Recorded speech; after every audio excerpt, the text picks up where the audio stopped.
Krista! Hey, are you okay? Yeah, I'm fine. Really? Because you seem a little... I said I'm fine. Okay, well, we all love you, so if you need to talk, we're... She's fine. She's fine. Hey y'all. Oh my God, I feel like I'm coming home after a long, treacherous journey in the wind and the rain and the sleet and the sun and the storm, in a shitstorm, all of that. And I walk in the door and all of you are there and I'm like, hey y'all, I've missed you. I'm home. To which everyone responds, wow. Okay, that was supposed to be a crowd of applause, but it just sounded like I had phlegm in my throat. Whatever. Anyway, I'm back, bitches, and it feels good. I've been gone for about 3 months, and in that time, I've had a break-in, a breakup, a move across town. I did 3 movies, started hitting the stand-up comedy scene full force. I found a kick-ass new agent who I love. I met some amazing people, and I said, see ya to the not-so-amazing ones, and I'm fine. Or as my guest today would say, I'm fucking great. Actually, that is the title of today's episode. Today, I get to sit down with somebody who I just love so much. She is every A-list celeb's most favorite interviewer. She's basically a certified badass wrapped inside this soft, juicy, sexy, boobalicious rock fest of love and liberation. Carrie Keagan, author of Everybody Curses, I Swear. She's also the co-founder of one of the most successful YouTube networks ever, No Good TV. She's the host of Big Morning Buzz Live and also Bravo After Hours. And she's just awesome. She has a list of credits that go on and on and on. She's a comedian. She cracks me up. She's a great person. And she's a mom to a cat, 2 cats. She's the wind beneath my potty mouth wings. She really is. She says, fly, you can do it. Listen, if you're a fan of celebrity culture and cursing and euphemisms for the human anatomy, Everybody Curses, I Swear by Carrie Keagan is for you. And if you're offended by cursing, you know what? You're probably the same people that could use more swear therapy in your lives. So think about today's podcast as swear therapy. Just embrace the colorful creativity of swearing because you might learn to love it. You might even be liberated by it. And as Carrie most eloquently says, there's a fuck hidden deep inside each and every one of us. It's up to you to find it and give it.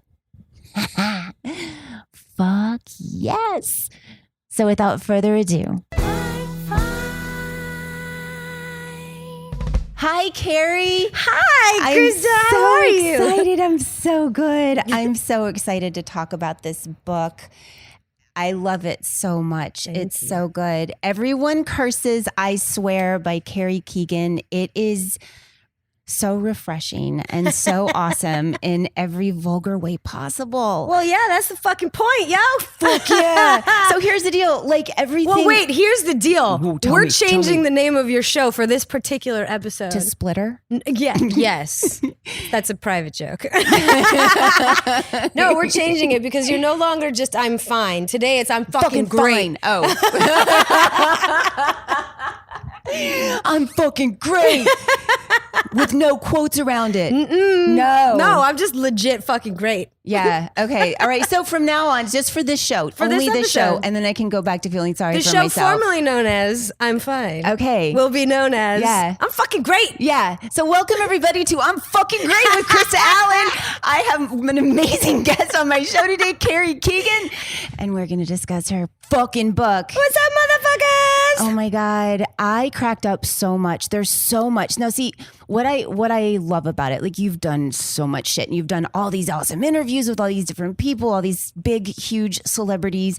And I've been around. Is that what you're trying to say? I was trying to be nice. I was not But yeah, like you're really good. Oh, You're so thanks. good. Thanks, man. You can stay. Yeah, I want to all the time. Like Yeah. now, forever. Yeah. You have a blanket. You're never leaving. Yes, I do. I like.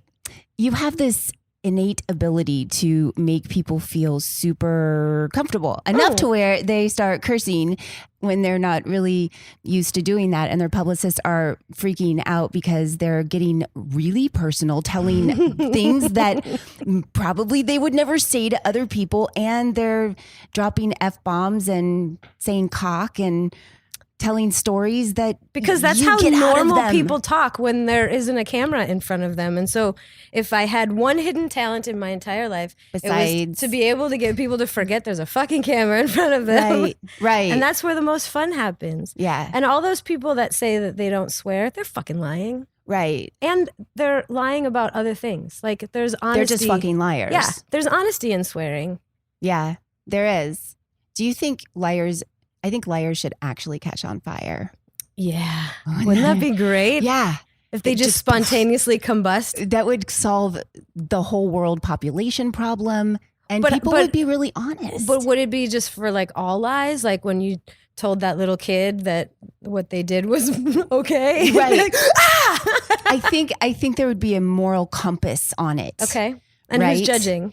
I am. Okay. Oh, all right. And we can. Okay. We can be the We're the judgers. lords over The lords. the lying lords. Yeah. Lordesses. I like it. And then we can like just make them combust. And sometimes even if we know that they've been honest for a really long time and they used to lie a lot, but we know that they did and they pissed us off. Dude, I have Done. a few that are going to just explode right in front of us right now. I like it. Yeah. That'd be fun. I can't wait to watch that. Those are the people that you say, hey, we're going to go out to Mammoth when it's really cold. Want to come? And then we just use them. We don't even have to worry about kindling or anything. No, it's fine. Guess what? Your burning embers are going to keep me fucking warm. Oh, Suck it. That's right. I knew it would come back around. You fucking liar. Oh, well, see, what I love so much about this is one of my favorite things, I'm just going to do it, was talk about it right off the bat, is the cursed generator. Oh, yeah. Which is so much fun. And you can have so much fun with it.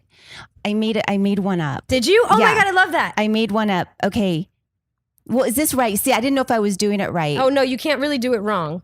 Knobby munch chasing twat waffle. Oh my God, that is brilliant. Do you like it? Congratulations. That's really Knobby good. munch chasing twat waffle. First of all, knobby is a fantastically underused word. Knobby. I really like that. Yeah, okay. And then the other one Congratulations. was just a huge titty fucking cock douche. I love all of these. I was Actually, I feel running like late. cock douche, you kind of got like a twofer in there. That was like a double Scrabble It word. kind of was. Because I was looking at other ones like jizz stain, cunt puddle, cock womble, and fuck nugget. Because those were some really fun ones too. And like then I that was you trying did to your think. homework. Yeah, I You're was. a good student. Thank you. Thank you. And you are the guru of how to cuss in a classy manner. Is that true? Do Yeah. I put the ass in class? Is that what you're trying to tell me?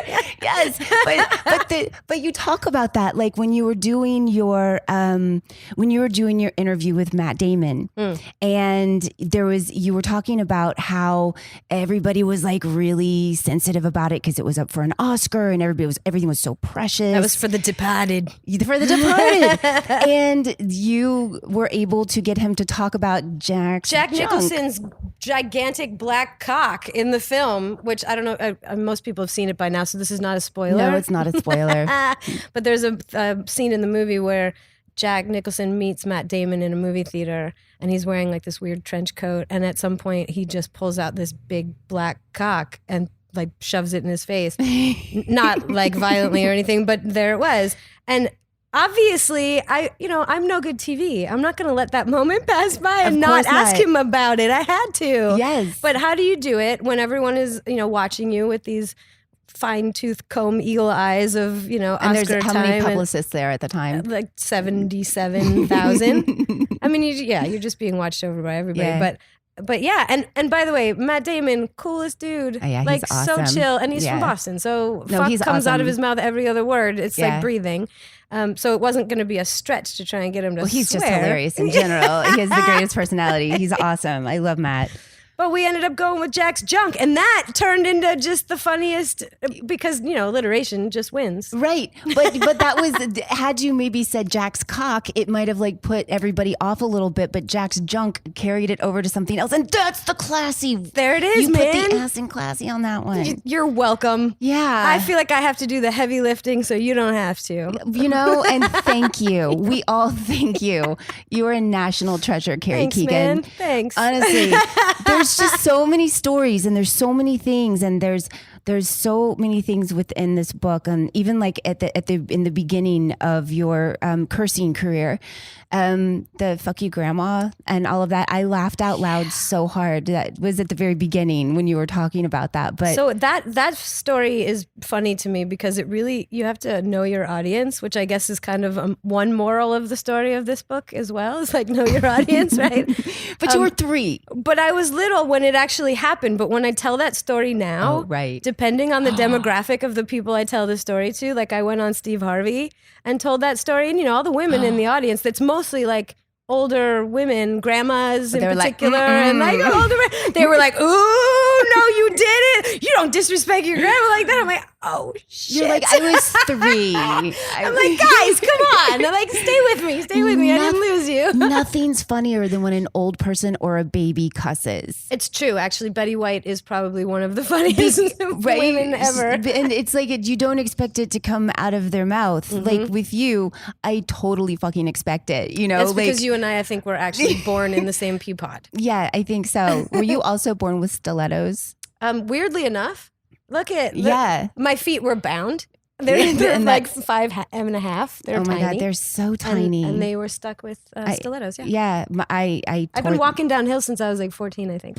Really, which is weird because my boobs sort of throw off the balance. So I really shouldn't be wearing heels. I shouldn't walk. I can't walk downhill like for real. Oh, really? When I'm wearing stilettos, it's so fucking hard. Yeah, your feet are really tiny. Mine are 9.5. Oh, you have a big foot. Look at yours 5 next to my 9.5. Hi. Hello. Hi, Bigfoot. Hi, little foot. Bigfoot and Littlefoot. I was actually in a Bigfoot movie and I thought that was the funniest ironic moment ever. Because you were in Bigfoot and you have such little feet. I was transitioning into a Bigfoot. And I was like, you realize you cast the person with pretty much the smallest feet in America. That's really cute, though. It's really cute. Okay, back to your book. Okay. All right. Okay, so we were talking about your grandma. You were talking about like being on the Steve Harvey show and talking about all this and the people in the audience. You have to know your audience. But that moment, like what I loved about it is I'm trying to imagine little Carrie at 3 years old doing your thing. Everybody's like happy and talking and doing their stuff. And all of a sudden she's being tense in the kitchen and you just say, "Fuck you, grandma." At which point I should have gotten the shit beat out of me by someone. But I think everybody was so shocked that it came out that everyone just my cousins all scattered.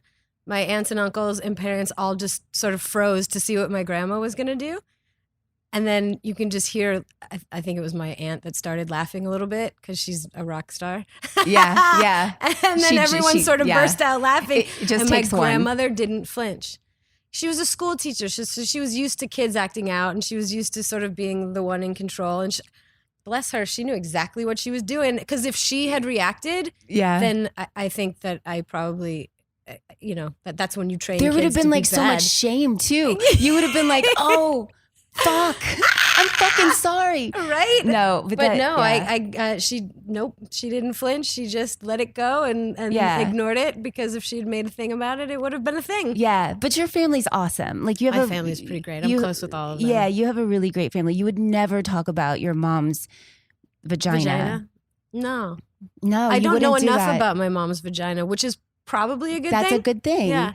Why do I know so much about my mom's vagina? I don't know. Different relationship. Different strokes for different parent folks. differently. Exactly That's right. what it is. Okay. Thank you. That you just saved me so much money in therapy. I mean, how much do people know about your vagina in your family? Like, is there a... Well, I send out memos okay. and, so, just, to see how it's coming along. Mm-hmm. Good. X-rays of any kind, The X-rays, photographic evidence of anything. Okay. You know, the canal walls, By the way, mom got waxed today. things like that. Things like that. What do you think? I like it. I think- Is this a good shape? Do you like the airstrip? Can we talk about that for a second, actually? Because I still have a massive issue with this. Which, the airstrip or waxing? First of all, I go back and forth with pubic hair all the time. Like, I'll completely go full shave or full shag. Depending on your mood. Whatever. Yeah. The only thing I have an issue with is the landing strip. Yeah. It's so ugly. I had a landing strip for a very long time because I thought that's what people were supposed to do, and that's what the waxing It gives lady. your vagina cleavage. Oh my God, it It's does. so ugly. It makes your vagina look like Yeah. it's 72 times longer than it is. No, it does make it look longer. It's so weird. Yeah, because it leads down to Yes. it. It's not a happy trail. It's not like there's an arrow at the end of it, which actually could be cute. I had one of those too once. Okay, you see my point. But the landing arrow strip works is just so much better. It just makes the line go from like butt to front, like belly Yeah. button to back. I don't know. I Yeah. just don't get it. Yeah, I don't know. I wonder if that's a thing anymore. It's kind of like hairstyles. I wonder. I hear people every now and again mention it, so I know it's still a thing. It's still a thing. Yeah, I don't do that anymore, but I don't Thank do the God. landing strip. Yeah, I grew up, you know what I mean? Actually, it was a family majority. They were like, I don't like the landing strip. So, you know, because I sent the good, memos because out. everybody knows. Yeah. Yeah. Well, that's good. Everybody took a vote. They all should have a say in what your vagina looks like. It's really nice. Yeah. How about vajazzling? Vajazzling is I've never done I'm it. curious about it because the more I talk to people that have had it, the more they say how inconveniently they fall off. I can only imagine. I've never talked to anybody that had vajazzling done. Yeah, and apparently, I mean, it's no different than sequence. So, like, they just fall off. They're just glued on. They just fall So off. So when some you're g- having sex, so, or if you're in yeah. the tub, or like, they Oh my just God. come Have off. you ever heard, which I just thought about, I wonder if there's ever been an instance where some guy has been going down on a girl and choked. Oh, I'm sure that has happened. I wonder. Or you queef a vajazzle. I mean, come on. Oh God, that would hurt. Like, yeah, a queef of vajazzle. Yeah. Yeah, It's too much. Yeah, It's too much. because the impact, the air would like really, it could really put an eye out. For sure. Yeah, Don't do it. Don't do it, ladies. don't do the vajazzling. Don't do any of it. But yeah, I don't know. Vagina fashion, I think, is like a very private thing anyway. So Yeah. I mean, unless you display it, which I feel like more and more people are doing Well, on if the you're- interwebs. well, yeah, like if you're a stripper, I can Mhm. totally get that. But still, if I was a dude and I saw somebody with a vajazzled vagina, I might, I don't know. You might want I to- might not want to go there. Okay. So you won't be moving. There might be in. some chafing. I guess it's like looking for a house. Yeah. So like you're not into that house. You might be into the one down the No. road that has like, cool. That one seems a topiaries. little New Jersey housewife to me. That's not Yeah. really my style. You want something a little more hippie, like Laurel Yeah. Canyon. Yeah, I That's do. a little more shag. Yeah, a little more of a shag. Looking for vaginas, like looking for a real estate. Do you like guys that are manscaped, or do you care? I don't necessarily have a preference. What I care about is that they're paying attention. Yes. So I don't care if your balls are hairy or if there's, like, I just make sure you're clean. Yeah. Make sure that there's no things happening. Yeah. It shouldn't feel like there's been neglect happening down there Right. in any way. Right. No neglect on the cleanliness or on the attentive, on the Yeah. intimacy. Yep. Yeah, me Yeah. too. Because Same. it matters. The same, and you So can usually much. tell if you look at a guy's fingernails or if you look at their toes, you can usually tell if they're going to pay attention to the rest of their body. Oh, that's a good. Yeah. So, ladies, Yeah. Pay attention. attention. Yeah, that's kind of true, huh? Or the way they smell, just I in mean, general. that's an obvious thing. Yeah. If they stink, then But, like, don't you go know, near them. Yeah. Yeah. Hair is a big deal too. Like if, Some people hate hair in general, just hate hair. I don't mind hair. I like a hairy chest. I was just don't talking- mind a yeah, hair I was on just the- talking I love about- long hair on a head. yeah, I on a guy. Yeah. Yeah. I don't care. I mean, if you have a little back hair, who cares? Who cares? All Yeah, that I don't shit care can be about taken that. care of. I don't care about any of that stuff either, but as it long is. as you're clean. Well, because it's that connection. It's that connection with somebody. Like you want to feel connected. I suppose if you are so covered in hair that I have to like it's almost like hugging a stuffed Chewbacca. animal. Like you can't Yeah. actually get to the skin. That might be too much. That would be really weird. Yeah. I don't know. That think about our ancestors and what they had to go through in the caveman days. I mean, they were doing it doggy style anyway, so Right? Exactly. Well, I they guess, were all animals back then. I guess the guys didn't really have a very good time either.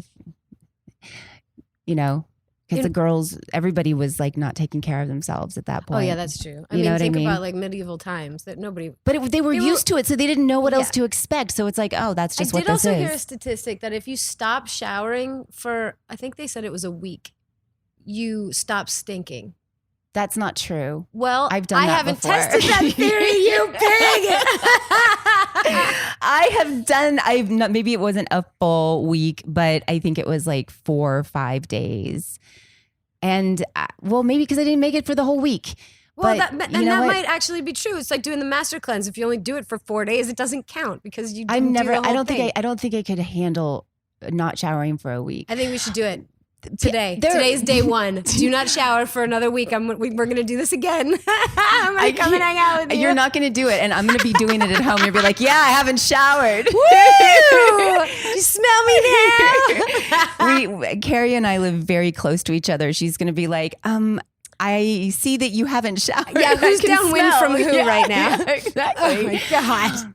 Krista. I don't know because I think about all the homeless people. They really smell, and they haven't. They pee on themselves too. Well, yeah, there is that, and that there is that's going to be a problem. Yeah, I'm going to segue back to your book because Okay. I love it, and I want everybody to get it because I think they should. I think they should too. Because, like I said before, it's a liberating book, and you're a badass. And the way that there's like you talk about in the book, you talk about you curse in fun. You don't curse in anger. It's true. And I've cursed in anger if I'm mad at something, but when you're working, it's not like you're doing it derogatory. You're doing it to have fun. Yeah, if I call you a cunt, it's a good thing. Yeah. It's like a high five moment. Yeah. Yeah. Right? Yeah. The thing that I learned about the word cunt, because cunt is sort of that. I said cunt on stage the other day. And how'd it go? I got some woo, like, It's still real scary for people. Yeah. I Even didn't though think like about it. other countries have embraced that word for centuries, and it's just I another said word. cunty is actually what I said. I said Actually is better. that's better. I like it better. I said cunty. I said kind of cunty, right? I was talking about something and it was like this pause and I got a couple of like laughs, kind of like, whoa. And I was like, I didn't even realize I was saying it. You know what I mean? It just kind It's of natural. flew out of my mouth. Because it's cool. It's a good word, but it does scare people. Like cunt sort of became the new fuck. Like there was a point where fuck was the worst word you could ever say. Right. And then all of a sudden it was like, oh, but cunt. Oh, Because no. it was offensive. And I always Yeah. know if I ask any celebrity, like, what's your favorite curse word? And they always say, oh, I don't know if I can say my favorite curse word. And that's when I know. It's cunt. They'll say anything else, but they can't say cunt. And I'm like, the C one? And they're like, yeah. Yeah. And then you give them the swear generator yeah. and like Let have them them put come like up with their own. a cunt knobbler or something. You know what I mean? And they're like, I can say it now. The entire cast of Lord of the Rings, we had an entire cunty dialogue that went on for like 3 movies because they had a makeup trailer. It was like an RV that they all used that they decided to call the cunty bago. And somebody made, I don't know if it was the makeup artist, I can't remember now, but they made a Christmas tree out of tampons. Oh my and God, that's amazing. like it just became a whole theme. And so one of them told me about it during the first film, and then it just became the theme for all the films after that. Oh and my every time God. they'd see me, they'd be like, cunty bago! And it was a wonderful thing. And most of them are British, if not all of them, well, except maybe one. They're And all that's British, like so cunt's shit. not even a word for them. That's yeah. what I was going to say is that when we started to realize, like, I don't know there was a comedian or there was somebody that was saying cunt. And do you remember this? I don't remember who it was. I don't have my facts straight.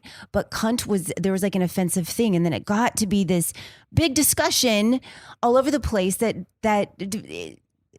it's only a bad Jane word Fonda here. said cunt on one of the morning shows, Good Morning America or something like that. Is that what you're talking about? I think it was a guy. I think it was a guy saying Oh. cunt or something, but maybe it wasn't, and I may be wrong. But I remember there was something, and it could have been the Jane Fonda thing. I don't know, but Well, she said it recently. no, this was a couple years ago, but she said it in context because she was in Vagina Monologues. Oh, right. And so she was talking about I her do remember monologue, that, yeah. and it may have been about cunt or it had something to do with cunt. And she just said it because it was just part of Right. the story. It wasn't like she was using it as a swear word or anything. She Right. was just saying what the words were.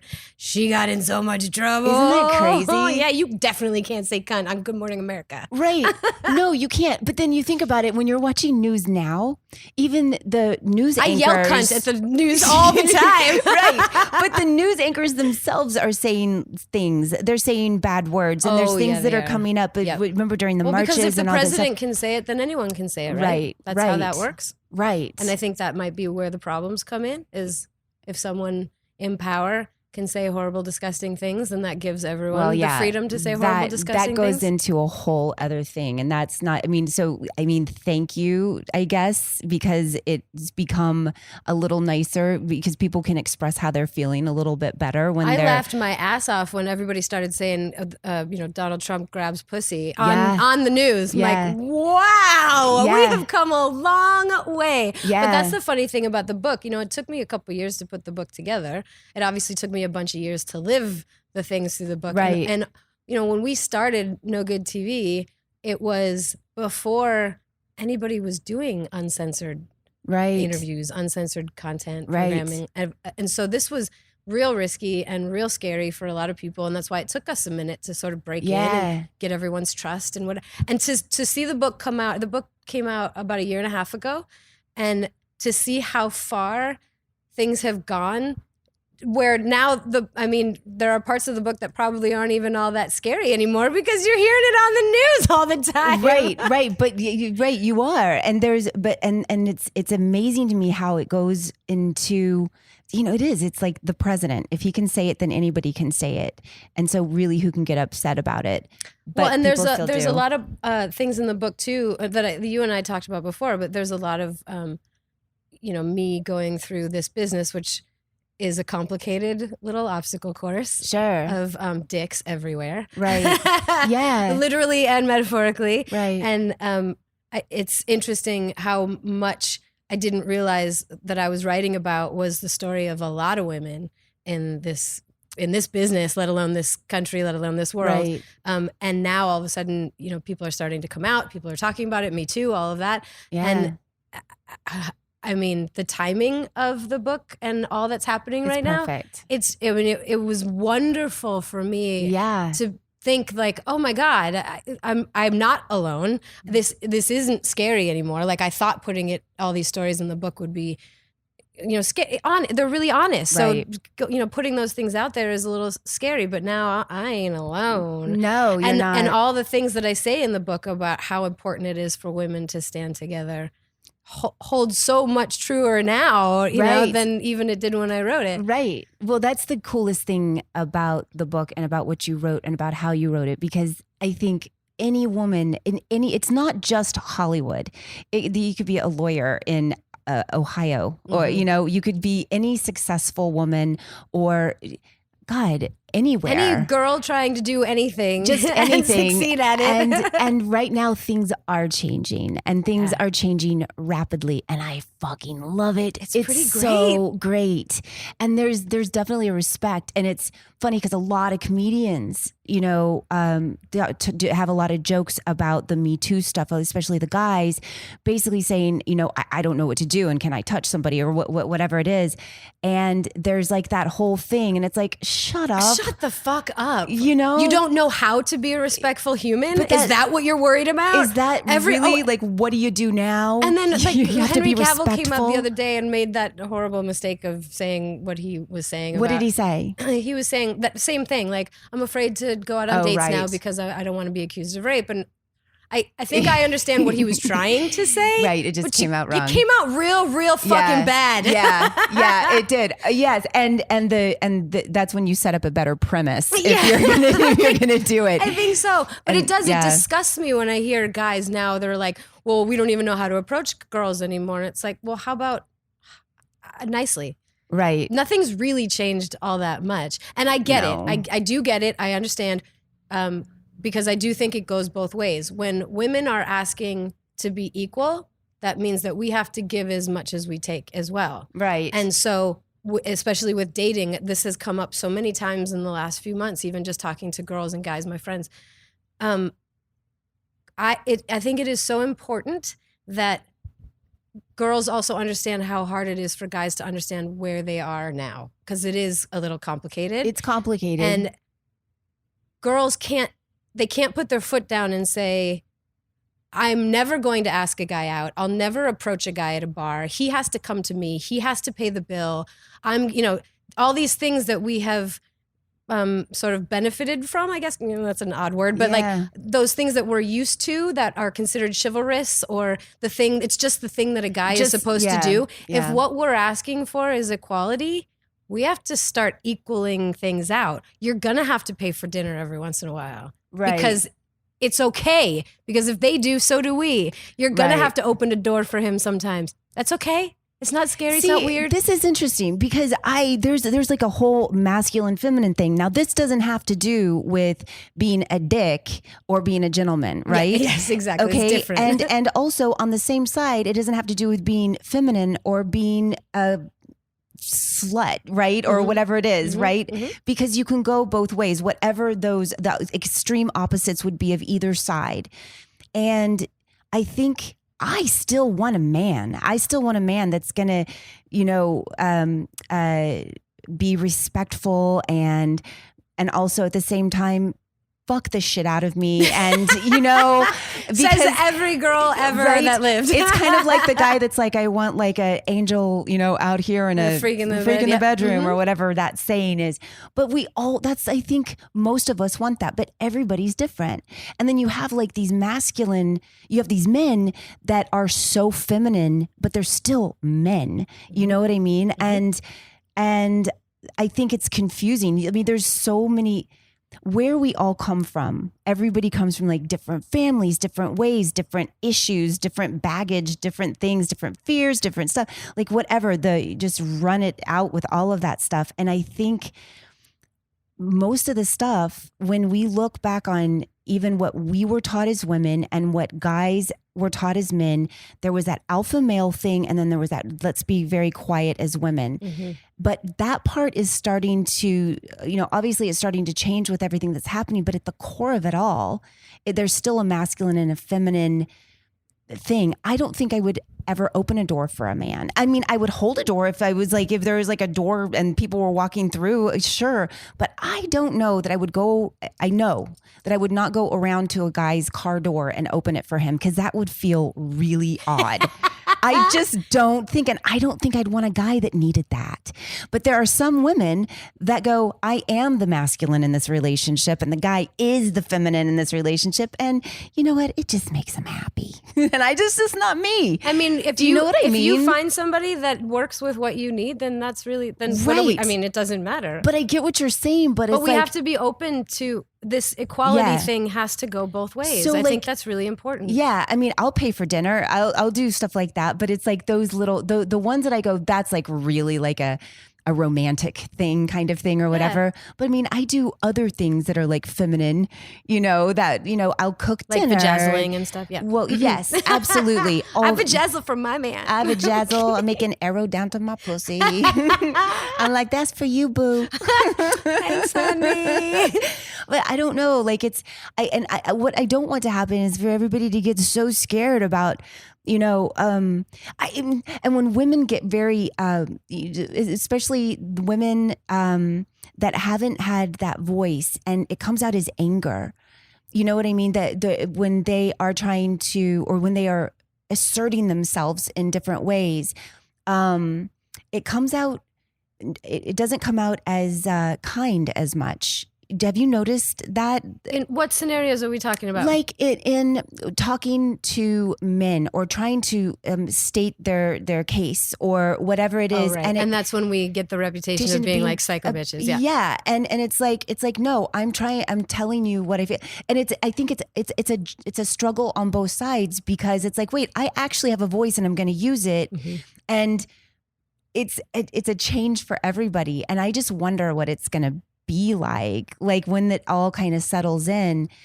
At the end of the day, I think that there are people in this world that have literally lived exactly what I'm talking about, where the woman has a voice and the man is chivalrous. And there's people like that. But for the most part, just called like really cool, level-headed, awesome humans that are respectful of one another. Those people. Yeah. Those people. Those people are out there. I think we need more of them for sure. I think the one thing that's pretty obvious in the world right now is that there's a lot of fucking anger. There's so much anger. And instead of people hearing each other out for why they're angry and talking, people just yell. They just yell, and then they trigger each other, and that's all that's happening. It's just a lot of triggering. And so like when YouTube started, it was just a lot of just faceless, ugly racism and horrible, it was bad. I mean, it was bad, and it still is. It still is.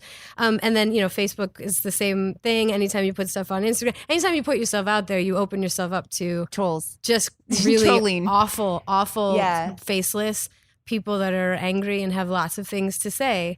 But what I've noticed that, I don't get a ton of mean things, but when I do get them, I'll always reach out and say, I'm really sorry you feel that way, but I hope we can talk, or I hope you have a better day or whatever. And 99.9% of the time, I'll get a response back saying, oh, I never thought you would read this, or I never thought you'd actually respond. Right. And I'm just really happy and I'm a big fan, or whatever. It's always, wow, really? Even and it's if it like, was oh, you really just bad. wanted attention. Yeah. You didn't have to bitch slap me. Yeah. For me to get your attention, so I think that's a lot of what's happening out there is there's an outlet, so people want to be heard, but anger seems to be the thing that gets the most attention. We can blame reality shows, we can blame politics, we can blame, lots of things. But bejeweled vaginas. But just like anything, it's up to us to decide. Yeah. I want to be a nice person. I want to respect you and your opinion. Yeah. I may not agree with you. Right. And you may not agree with me. And that's okay. And that's okay, because that's what we do. That's being human, right? That's like just having that respect for people. And maybe that's what it is. And with everything that's going on with both sides, and with the Trump, and with just the Democrats, Republicans, and all of that, it makes me crazy. It makes me crazy. And then I have to stop and I have to think, why am I letting it drive me crazy? Because I think I'm going to feel better in everybody being peaceful. You know what I mean? So there's a control on my end where it comes and it starts to make me angry, because I feel so helpless, because it's so huge. It's so much bigger than me. And I'm like, and you're not alone, for sure. Yeah, you feel that way, right? Yeah, I mean, I think we all sit in front of the TV all day, in front of the internet all day, and hear about all these things, and you do feel powerless, right? And you do feel sort of like helpless, really. And then it takes you into your day. But then you can put something into the world that's counters some of that, Right. Like pay it forward, do a nice thing, buy somebody lunch, help a homeless person, like give to charity, go adopt a dog, like whatever it is, do something good, because putting good stuff into the world is what we actually need right now. Right. But people, and I want that to happen. I want that to happen so badly. But I'm more self-aware of what I'm doing and keeping my side of the street as clean as I possibly can. But I have those moments where I'll be pissed off about something that I saw on TV, and that'll lead to something else. And then I'll, get mad at like somebody for not smiling back at me. And then I'll get in the car, and then I'll have road rage. And then I'll realize, what am I doing? Like, my day is shit right now, and it's my choice. Like, I'm doing it all, right? And then I stop. For me, the way that I guess in a weird way, the way that I started countering that was I started to try and work more with like charity Right. charities like Humane Society and Yeah. like this Adrian Grenier has the Stop Yeah. Sucking campaign that he's been doing, the Lonely Whale, and all these things that are sort of help. And it feels so put good. it out there, like help the environment, because at least you can stop using straws, and that might actually make you feel like you did something great today. Right. It could be that simple. But it is, isn't it? At the end of the day, this is one of the best things, or definitely at the end of the day, but for sure, every single morning, I talk about the things like I appreciate, or I write it down. And so all the things that I appreciate are the things that, and it's really good to recap like my day with that. And when I really sit down and I think about stuff, my day is always 18,000 times better than I ever thought it was. Hey, that's whoa! Isn't what that a nice amazing? realization at the end of the day. Isn't it great? And then I go, okay. I mean, it's not like I do it all the time, but if I've had a really shitty day and I'm like, let me just recount this. And then I go through all the great things that happened, all the amazing things that I may have done that made somebody feel good. And I'm like, whatever that is, it's that running thing of, I want to make a difference. And I don't know how, but like what you're saying, like doing charities and doing things like that, it definitely makes a difference. So everybody out there, Everyone, are you listening? everyone out there, Everybody out there that curses. yeah, and everybody fucking does, find a charity. I think that's a good thing to do. And that charity could be a home one too. It doesn't have to be Just doing something good. And I think maybe that's it. And whenever people get out of their own shit and they start to be of service, makes such a big difference. You do all these charities, you do this stuff. Do you ever have like super shitty days? I have shitty days all the time. And then at the end of the day, are you like do you wake up the next day in the same kind of thing because you haven't let it go, or is every day a new day? No, sometimes. I mean, sometimes it'll fester for a while. It just depends on what The festering is the worst. Yeah, and that's what I'm talking about. I think that's why. What do they say, that like an idle mind is the devil's playground? That saying. I think I have to keep myself busy, which might be the problem for a lot of people. Is that if you just sit there and think about it, you're just going to make it worse, because you're going to think about all of the things, and it's just going to get bigger and bigger and bigger in your head. But if you were actually doing something and thinking about something else, it doesn't fester. Right. The festering part. There could be like 10 things going on in life in general, and there's like 9 things that are amazing and 1 thing that's a festering bullshit cockbaggery of problems, Yes! right? The thing that most of us focus on is that one shitty thing, right? And it knocks off the other 9 amazing ones. Somehow it negates all the good shit. And then that's what I'm saying. And then at the end of the day, I'm like, I have so many other great things going on. I like your list. It's a really good idea. Yeah. I might have to start doing that. It's really fun. It's really cool. And it like makes you feel better. And you're like, oh, huh. Life ain't so shit after all. Life is good. I'm doing my part, man. I'm doing my part. And sometimes I don't. And then I don't beat the shit out of myself. And I go, tomorrow's a new day. The very last line of the book, I think actually right now it sort of makes a lot of sense. It's, there's a fuck hidden deep inside each and every one of us. And it's up to you to find it and give it. I love that. I was going to ask you about that. That's so good. Let's see how we're doing here. Is there anything within your book? What is your just to like wrap it up, what is the last, like your favorite thing, your favorite moment in your book when you had that feeling where you're like, this feels so fucking good? The Emancipation Declamation. Talk about that. It's basically the last chapter of the book. And it's that proclamation that we women are going to stick together. Yes. And we're going to kick ass. Yeah. And we're going to be strong and we're going to be awesome.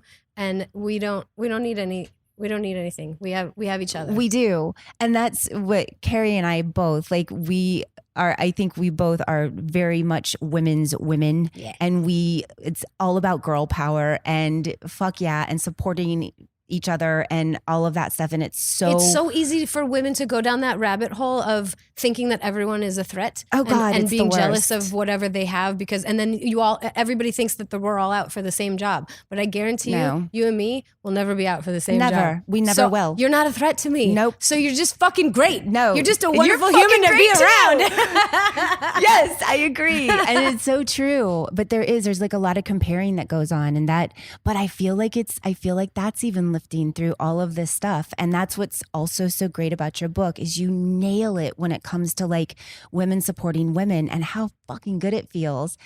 It does feel good. It really does. I don't have a lot of guy friends. I have a shit ton of girlfriends, and I love that. You know what I mean? It's the best, and being able to support each other and through that. But in the book, you have so many great moments about, talking about supporting women, and it makes you a total fucking badass. We have all been through pretty much the same shit trying to get where we're going. Yeah. So why is it that we're scratching each other on the way up? Right. Right? We all know where we came from. We all know this fucking trench of shit we all had to wade through. That's right. Because this is a new time, because that's what we were taught.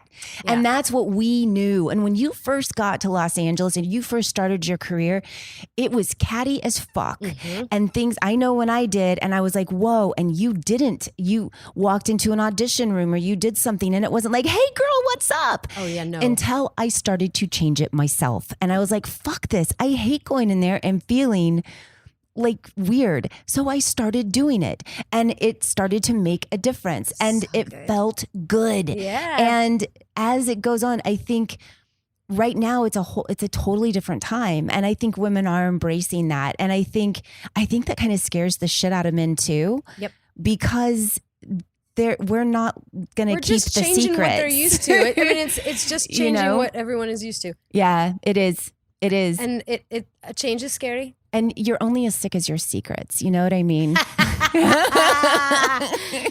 Ooh. Wait a minute.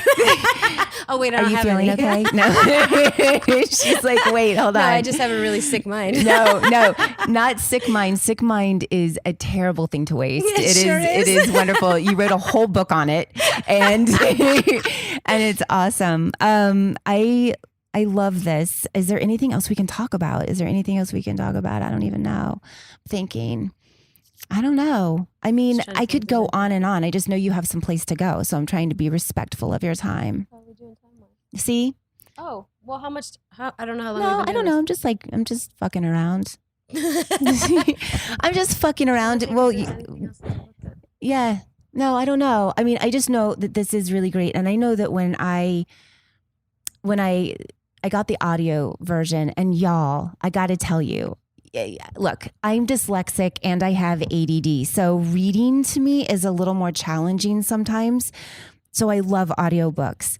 But if there's one audiobook that you're going to get Carrie's, because I swear, not only if you can, you hear her voice, it's wonderful, but she's so funny, and the cadence and the way she talks, it makes it 10 times funnier. And if you know her and you already know her voice, then just read the damn book, but it makes it fucking great. The fun thing for me with that audiobook was that I'm one of the few people that I actually owned all of my content, all of my interviews.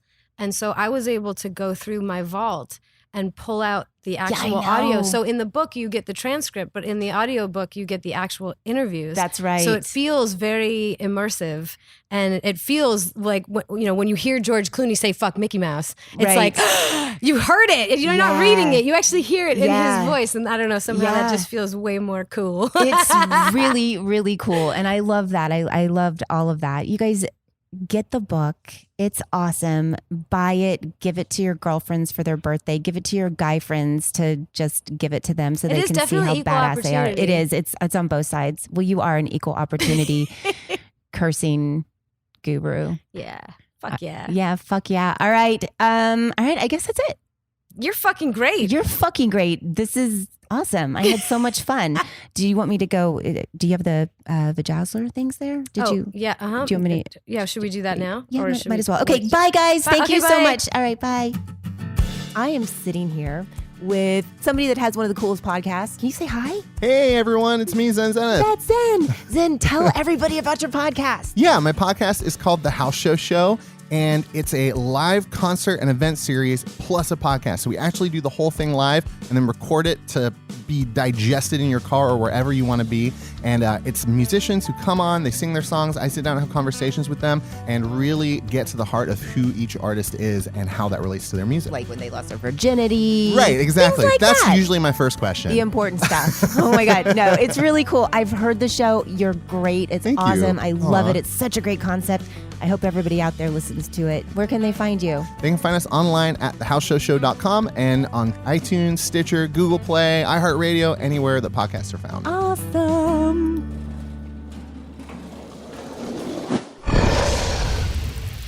It's Dragon Wagon.